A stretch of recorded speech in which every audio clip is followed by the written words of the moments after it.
नमस्कार मित्रांनो, आपण पाहतात चॅनल सात मराठी कायद्याची. या चॅनलवर प्रथमतः तुमचं सर्वांचं स्वागत. आज आपण पाहणार आहोत एक सर्वोच्च न्यायालयाने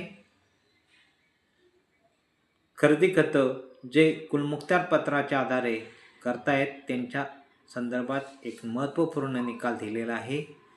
तो निकाल आपण थोडक्यात पाहणार आहोत. Rameshchandra versus Sureshchandra supreme court 2025 रोजी सर्वोच्च न्यायालयाने प्रॉपर्टी ट्रान्सफर होते म्हणजे टायटल ट्रान्सफर होतं. ते टायटल ट्रान्सफर फक्त खरेदी खताने ॲग्रीमेंट ऑफ सेल यानेच होतं. विल किंवा पॉवर ऑफ अटर्नी याद्वारे टायटल ट्रान्सफर होत नाही असा महत्त्वपूर्ण निकाल दिला. या अगोदरही Suraj land supreme court 2011 versus state of Haryana या केसमध्ये देखील पॉवर ऑफ अटर्नीला लिमिटेड राईट आहेत.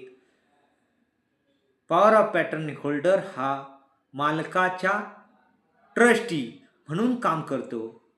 त्याला कोणताही टायटल ट्रान्सफर करण्याचा किंवा टायटल देण्याचा अधिकार नाही अशा स्वरूपाचा निकाल दिलेला होता. या निकालामध्ये सुद्धा सर्वोच्च न्यायालयाने स्पष्ट केलेले आहे की प्रॉपर्टीचं टायटल हे केवळ ॲग्रीमेंट ऑफ सेल याने होत नसून टायटल फक्त खरेदी खताने ट्रान्सफर होतं. ते विल पॉवर किंवा पॉवर ऑफ अटर्नीनं होत नाही.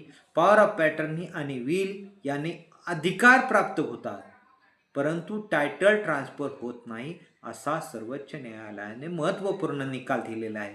त्यामुळे पॉवर ऑफ अटर्नीच्या आधारे जे खरेदी खत करत आहेत यांनी त्या खरेदी खताचा ताबा मूळ मालकाकडून किंवा मूळ मालकाला पूर्ण रक्कम दिली आहे ही खरेदी खतात नमूद करणं गरजेचं आहे आणि ह्या गोष्टी पाहणं गरजेचे ठरणार आहे. धन्यवाद.